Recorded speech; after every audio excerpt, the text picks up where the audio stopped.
Hi ಗೆಳೆಯರೇ, ನನ್ನ ಹೆಸರು ರಾಜೇಶ್. ನಾನು ಬೆಂಗಳೂರಿನ ರೋಮಾಂಚಕ ಸಂಸ್ಕೃತಿ ಮತ್ತು ಆಹ್ಲಾದಕರ ಹವಾಮಾನಕ್ಕೆ ಹೆಸರುವಾಸಿಯಾದ ಬೆಂಗಳೂರಿನಲ್ಲಿ ನನ್ನ ಹೆಂಡತಿ ಮನುಶ್ರೀ ಜೊತೆಗೆ ಅಪಾರ್ಟ್ಮೆಂಟ್ನ 2ನೇ ಮಹಡಿಯಲ್ಲಿ ವಾಸವಾಗಿದ್ದೇನೆ.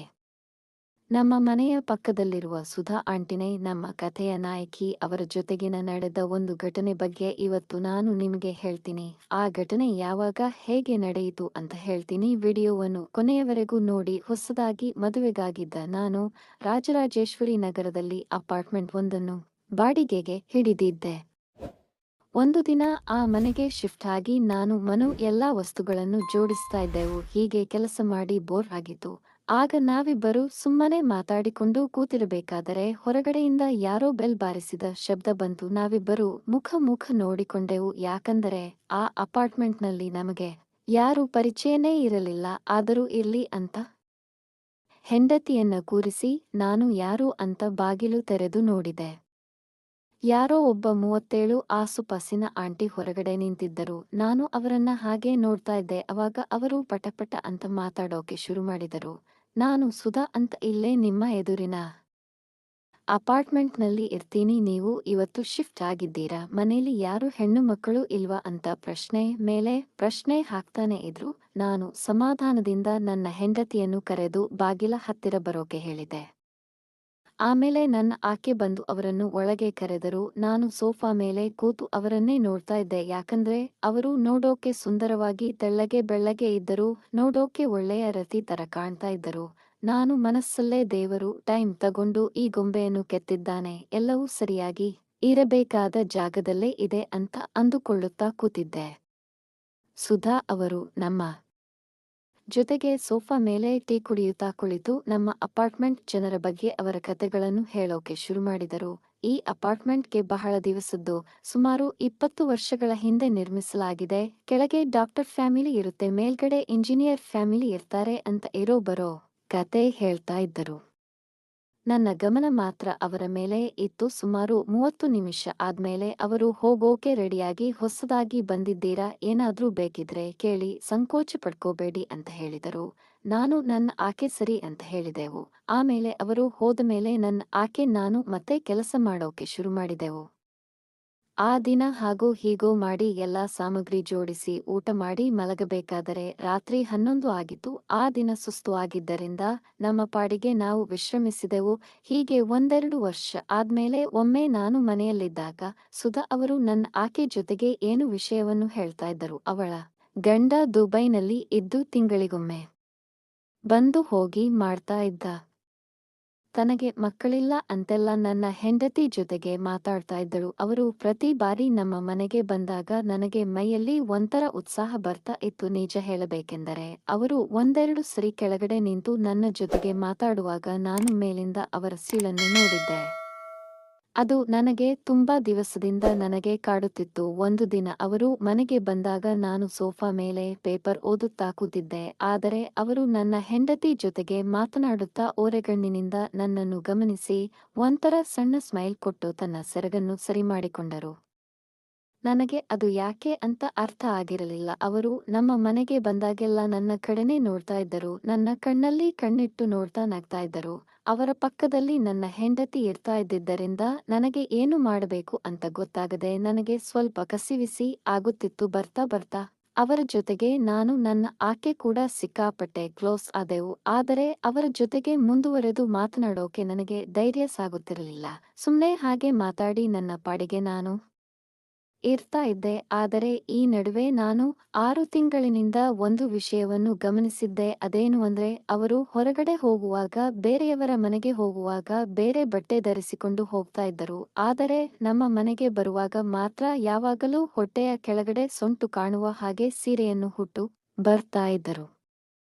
ನಾನು ನೋಡುವಾಗ ಆ ಕಡೆ ಈ ಕಡೆ ಅಲೆದಾಡಿ ಸೀರೆ ಸರಿ ಮಾಡಿಕೊಳ್ಳುವುದು ಮಾಡ್ತಾ ಇದ್ದರು. ಅದನ್ನು ನೋಡೋದೆ ನನಗೆ ಒಂಥರ ಖುಷಿ ಆಗ್ತಾ ಇತ್ತು. ಒಂದು ದಿನ ನಾನು ಹಾಗೆ ಕೆಲಸ ಮಾಡಿಕೊಂಡು ಕೂತಾಗ ನನ್ನ ಮನೆಗೆ ಬಂದಿದ್ದರು. ನಾನು ಅವರನ್ನೇ ನೋಡ್ತಾ ಇದ್ದಾಗ ಅವರು ನನ್ನ ಕಡೆ ನೋಡಿ ಕಣ್ಣು ಹೊಡೆದು ಬಿಟ್ಟರು.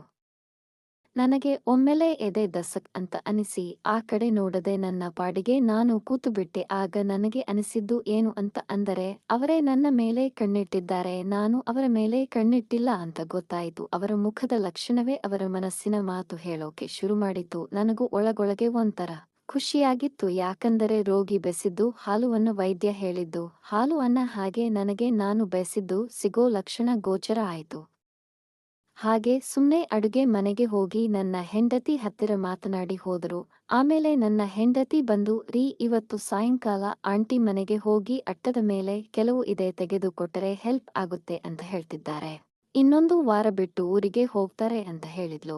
ನಾನು ಅವಳಿಗೆ ಅಲ್ವೇ ಸಾಯಂಕಾಲ ಕಿರಾಣಿ ತರೋಕೆ ಮಾಲ್ಗೆ ಹೋಗ್ಬೇಕು ಗೊತ್ತು ತಾನೆ ಎಂದಾಗ ಅವಳು ಅದೇನು ಮಹಾ ಕೆಲಸ, ನಾನು ಆಟೋ ತಗೊಂಡು ಹೋಗ್ತೀನಿ, ಹೇಗಿದ್ರು ಮಾಳೆ ಬರೋತರ ಇದೆ, ಬೈಕ್ ಮೇಲೆ ಹೋಗೋಕೆ ಆಗೋಲ್ಲ. ಅವರು ಅದೇನೋ ಭಾರವಾದ ಹಳೆ ವಸ್ತುಗಳನ್ನ ಅಟ್ಟದ ಮೇಲೆ ಇಟ್ಟಿದ್ದಾರೆ ಅಂತೆ, ಹಾಗಾಗಿ ನಿಮ್ಗೆ ಹೋಗಿ ಅಂತ ಹೇಳ್ತಿದ್ದೀನಿ, ಇಲ್ಲಾಂದ್ರೆ ಕೆಳಗಿನ ಮನೆಯಲ್ಲಿ ಸ್ಕೂಲ್ಗೆ ಹೋಗ್ತಾನಲ್ವಾ ರಾಜು ಕಡೆಯಿಂದ ತೆಗೆಸಿಕೊಳ್ಳುತ್ತಿದ್ದರು ಅಂತ ಹೇಳಿದ್ರು.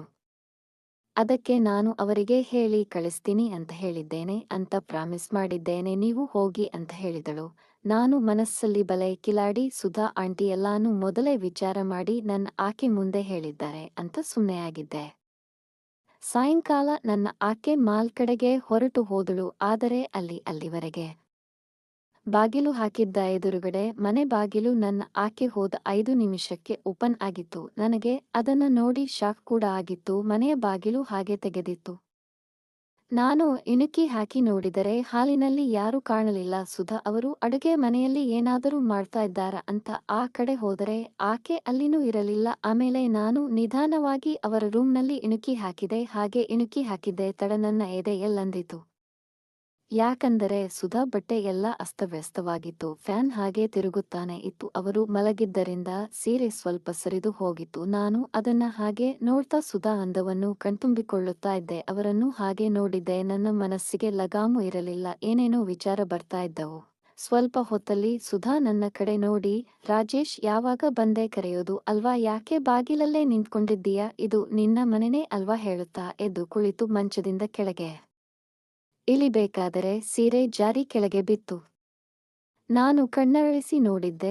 ಸುಧಾ ಅವರು ಸೀರೆ ಸರಿಪಡಿಸಿಕೊಳ್ಳುವುದನ್ನು ಬಿಟ್ಟು ನನ್ನ ಕಡೆ ನೋಡಿ ಒಂದು ಕ್ಷಣ ಹಾಗೆ ಸುಮ್ಮನೆ ಇದ್ದರು. ಆಮೇಲೆ ಬಟ್ಟೆ ಸರಿ ಮಾಡಿಕೊಳ್ಳುತ್ತಾ ಫೋನ್ ಮಾಡಿ ಬರ್ತೀಯಾ ಅಂತ ತಿಳಿದಿದ್ದೆ. ಆದರೆ ನನಗೆ ಯಾವುದೇ ಫೋನ್ ಬರಲೇ ಇಲ್ಲ. ಹಾಗಾಗಿ ನಾನು ಸುಮ್ಮನೆ ಮಲ್ಕೊಂಡು ಕಾದಂಬರಿ ಬುಕ್ ಓದುತ್ತಾ ಹಾಗೆ ಮಲಗಿದ್ದೆ ಅಂತ ಹೇಳಿದರು. ನಾನು ಸರಿ ಅಂತ ಹೇಳಿದೆ. ಆಮೇಲೆ ಅವರು ಇಲ್ಲಿ ಮೇಲ್ಗಡೆ ಇವೆ, ಅವು ತೆಗೆದು ಕೊಡಬೇಕು, ಹಾಗಾಗಿ ಇಲ್ಲೇ ಕೂತ್ಕೊಂಡಿರು, ನಾನು ನಿನಗೆ ಟೀ ಮಾಡಿಕೊಂಡು ಬರುತ್ತೇನೆ ಅಂತ ಅಡುಗೆ ಮನೆಗೆ ಹೋದರು. ಅವರು ಹಾಗೆ ಹೋಗುವಾಗ ನಾನು ಅವರನ್ನು ಸರಿಯಾಗಿ ಗಮನಿಸಿದೆ. ಅವರು ನೆಪಕ್ಕೆ ಮಾತ್ರ ಮೇಲ್ಗಡೆ ಸೀರೆ ಹಾಕೊಂಡಿದ್ದಾರೆ. ಸುಧಾ ನನಗಿಂತ ಮೊದಲೇ ಕೆಲಸಕ್ಕೆ ಸಿದ್ಧ ಆಗಿದ್ದಾರೆ ಅಂತ ನನಗೆ ಸ್ಪಷ್ಟವಾಯಿತು. ಅವರನ್ನು ನೋಡುತ್ತಾ ಇದ್ದರೆ ನನ್ನ ಮನಸ್ಸಿಗೆ ಹುಚ್ಚು ಹಿಡಿದಂತೆ ಆಗ್ತಾ ಇತ್ತು. ಕೊನೆ ಅವರು ನನಗೆ ಟೀ ಮಾಡಿಕೊಂಡು ಬಂದು ಅದರ ಜೊತೆಗೆ ಸ್ವಲ್ಪ ತಿನ್ನೋಕೆ ಸ್ನಾಕ್ಸ್ ಕೂಡ ಕೊಟ್ಟರು. ನಾನು ಬೇಡ ಬೇಡ ಅಂತ ಹೇಳಿದರು. ಇದು ಸ್ಪೆಷಲ್ ಸ್ನಾಕ್ಸ್, ಇದು ದುಬೈದು ಅಂತ ಹೇಳಿ ತಿನ್ನಿಸೋಕೆ ಮುಂದಾದರೂ ನಾನು ಬೇಡ ಬೇಡ ತಿನ್ನುತ್ತೇನೆ ಅಂತ ಹೇಳಿ ಅವರನ್ನೇ ನೋಡ್ತಾ ತಿನ್ನುತ್ತಾ ಇದ್ದಾಗ ನನ್ನ ಕಣ್ಣಲ್ಲೇ ಕಣ್ಣಿಟ್ಟು ಹತ್ತುತ್ತೀಯ ಹೇಗೆ ಅಂತ ಕೇಳಿದರು. ಅವರು ಹಾಗೆ ಹೇಳಿದ್ದು ಕೇಳಿ ನಾನು ಕಂಗಾಲಾಗಿ ಬಿಟ್ಟೆ. ಆಗ ಅವರು ನಗಾಡುತ್ತಾ ಮೇಲ್ಗಡೆ ಹತ್ತಿ ಕೆಳಗಡೆ ಕೊಡಬೇಕಲ್ವಾ, ಅದಕ್ಕೆ ಹತ್ತುತ್ತೀಯಾ ಅಂತ ಕೇಳಿದೆ. ಅದಕ್ಕೆ ಯಾಕೆ ಟೆನ್ಷನ್ ಮಾಡಿಕೊಂಡು ಹೀಗೆ ಕಂಗಾಲಾಗಿ ನನ್ನನ್ನೇ ನೋಡ್ತಾ ಇದ್ದೀಯಾ, ಸಾಹೇಬರು ಬೇರೆ ಎಲ್ಲಿ ಹತ್ತಬೇಕು ಅಂತ ವಿಚಾರ ಇಟ್ಕೊಂಡಿದ್ದೀರಾ ಅಂತ ಕೇಳಿದ್ರು. ನಾನು ಏನಿಲ್ಲ ಸ್ನಾಕ್ಸ್ನಲ್ಲಿ ಕಲ್ಲು ಬಂದಾಗೆ ಆಯ್ತು, ಅದನ್ನ ಕಡಿದು ಬಿಟ್ಟೆ, ಹಲ್ಲು ಜುಮ್ ಅಂದಿದ್ದಕ್ಕೆ ನಾನು ಸುಮ್ನೆ ಆಗಿದ್ದೆ ಅಂತ ಹೇಳಿದೆ. ಆಗ ಆಕೆ ನನ್ನನ್ನು ನೋಡಿ ನಗಾಡುತ್ತಿದ್ದಳು. ಕೊನೆಗೆ ನಾನು ಸುಮ್ನೆ ಇದ್ದೆ. ಆಗ ಸುಧಾ ಹೀಗೆಲ್ಲ ಹೆದರಿದರೆ ಹತ್ತೋಕೆ ಆಗುತ್ತಾ, ನೀನು ಧೈರ್ಯವಂತ ಅಂತ ಅನ್ಕೊಂಡಿದ್ದೆ, ಆದರೆ ನಿನಗೆ ನನ್ನಷ್ಟು ಧೈರ್ಯ ಇಲ್ಲ, ಸರಿ ಆಯ್ತು ಅಂತ ಹೇಳ್ತಾ ಟೀ ಕಪ್ ಪಕ್ಕದಲ್ಲಿ ಇಟ್ಟು ಹೊರಗಡೆ ಹೋಗಿ ಬಾಗಿಲು ಹಾಕಿಕೊಂಡು ಬಂದರು. ನನಗೆ ಏನು ಅರ್ಥನೇ ಆಗ್ಲಿಲ್ಲ. ಕೊನೆಗೆ ನಾನು ಸುಮ್ನೆ ಎತ್ತಿಕೊಟ್ಟು ಹೋದರೆ ಆಯ್ತು. ಆತನ ಕುರ್ಚಿ ಇಟ್ಕೊಂಡು ಅಟ್ಟದ ಮೇಲೆ ಹತ್ತೋಕೆ ಸಿದ್ಧವಾದೆ. ಅವಾಗ ಸುಧಾ ಕೆಳಗಿಳಿ, ನನಗಿಂತ ಆ ಸಾಮಾನೇ ಮುಖ್ಯನಾ ನಿಂಗೆ ಹೇಳ್ತಾ ಕೆಳಗಿಳಿಸಿ ನನ್ನನ್ನು 2 ಕೈಯಿಂದ ಒಮ್ಮೆಲೆ ನನ್ನನ್ನು ತಬ್ಬಿಕೊಂಡಳು. ನನಗೆ ಮೈಯಲ್ಲಿ ಕರೆಂಟ್ ಹೊಡೆದ ಹಾಗಾಯಿತು. ಕೊನೆಗೆ ಸುಧಾ ಜೊತೆಗೆ ನಾನು ನನ್ನ ಎಲ್ಲಾ ಕೆಲಸ ಮಾಡಿದೆ. ಅವರಿಗೂ ಅದು ಖುಷಿ ಕೊಟ್ಟಿತ್ತು. ಅವರು ನೀನು ಅತ್ಯುತ್ತಮ ಕೆಲಸಗಾರ, ನಿನಗೆ ಜಾಸ್ತಿ ಅನುಭವವಿದೆ ಅಂತ ಹೇಳಿದರು. ಅದಾದ ಮೇಲೆ ಅವರು ನಾನು 2 ವರ್ಷ ಇಬ್ಬರು ಕೆಲಸ ಮಾಡ್ತಾನೆ ಇದ್ದೆವು. ಸದ್ಯ ಸುಧಾ ದುಬೈಗೆ ಹೋಗಿದ್ದು. ಇವಾಗ ಆ ಅಪಾರ್ಟ್ಮೆಂಟ್ ನೋಡಿದಾಗಲೇ ಅವರ ನೆನಪು ಬರುತ್ತೆ. ಫ್ರೆಂಡ್ಸ್, ನನ್ನ ಕತೆ ಇಷ್ಟವಾದರೆ ಲೈಕ್ ಮಾಡಿ, ಚಾನೆಲ್ ಅನ್ನು ಸಬ್ಸ್ಕ್ರೈಬ್ ಮಾಡಿಕೊಳ್ಳಿ.